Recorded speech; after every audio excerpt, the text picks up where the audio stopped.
In today's Farm Report, the Environmental Protection Agency finalized its Waters of the United States rule, and as AgriPulse's Cindy Zimmerman reports, that is upsetting both the ag industry and some on Capitol Hill. EPA and the Army Corps of Engineers released the final Waters of the U.S. rule, but the issue is far from over. Members of Congress still want the agencies to go back to the drawing board and start over. Senate Agriculture Committee Chairman Pat Roberts of Kansas calls the final rule bad for rural America and brought up charges that EPA influenced the comment process through social media. A major news story raises serious questions about EPA's role and actions during the public comment period to garner support for the proposed rule.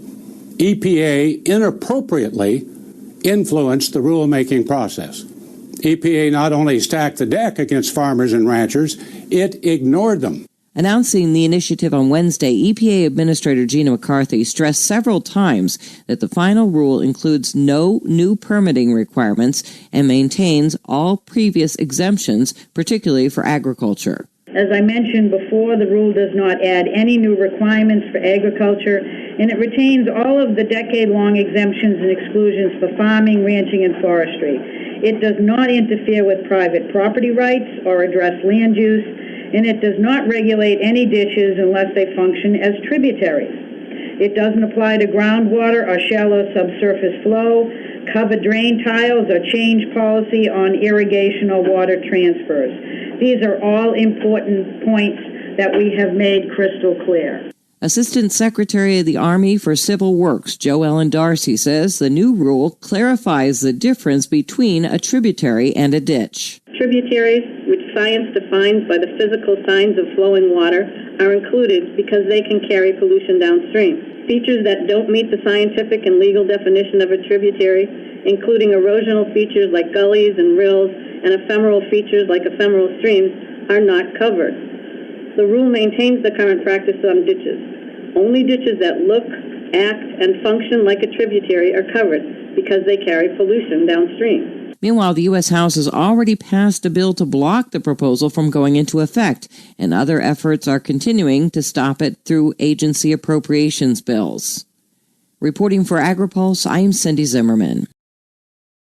In the wake of two complex and confusing Supreme Court decisions in 2001 and 2006, it's still unclear what waters are covered by the Environmental Protection Agency's Clean Water Act. The Clean Water Rule is about determining which waters are and are not subject to the jurisdiction of the Clean Water Act. Clean Water Act, of course, is our primary tool to protect water quality and has been since 1972. Ken Kaposis, Deputy Assistant Administrator for EPA's Office of Water, says to help provide greater clarity, EPA and the Army Corps of Engineers is releasing the Clean Water Rule. The Clean Water Rule is not about expanding the scope of waters that are subject to its jurisdiction, but making sure that we correctly capture those waters that need to be protected from pollution or destruction. Farms across the country depend on clean, reliable water for livestock, crops, and irrigation. This rule protects water sources without getting in the way of farming, ranching, and forestry. All of the existing exemptions and exclusions benefiting the agricultural community and economy will be carried forward in the new rule. For USDA Radio, Susan Carter, Washington, D.C. Even though the poultry and pork industries have been hit with severe declines in production numbers, the USDA is upping its meat forecast overall. Cindy Zimmerman with AgriPulse has more. The number of cattle in feed in April was up 1% from a year ago, but marketings were down 8% and placements were down 5%, according to USDA livestock economist Shale Shagam. When we look at the number of cattle being placed, generally they were lower in all weight categories except for the 800 pounds and above category. And I think that largely reflects the fact that those cattle would have been cattle which were on forage. Producers are holding back the young animals, both because in many parts of the country forage conditions have improved. Also the fact that there's just a fewer number of cattle available. While beef production has been lower the first quarter of this year, Seth Meyer with USDA's World Agricultural Outlook Board says they expect across-the-board increases in meat production next year. Beef production, admittedly, the increase is quite small, but it's there. We got a little bit of an increase in beef production, 1% year over year on larger numbers of animals, and slow gains in carcass weight adding a little bit to production as well, too. Pork up, modest farrowing increases, and a larger pig crop and all the things that contribute to a larger pig crop, which is getting rid of the last residual effects of PDV, increase in pigs per litter, and then also increase that little bit of farrowing, and you end up with a larger pig crop. So 1.2% increase in pork production year over year. Meyer says the first forecast for poultry production in 2016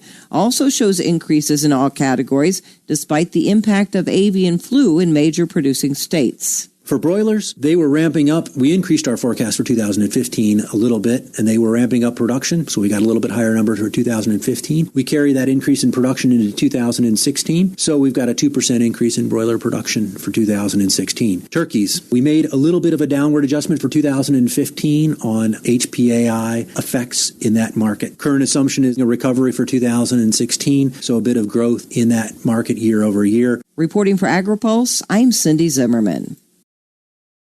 When it comes to the condition of the nation's pastures and rangelands, we continue to see overall very good conditions, especially across the central and eastern United States. Agriculture Department meteorologist Brad Rippey says as we start this week, 60% of the nation's pastures and rangelands are rated in good to excellent condition. That's up another 3 points from the previous week.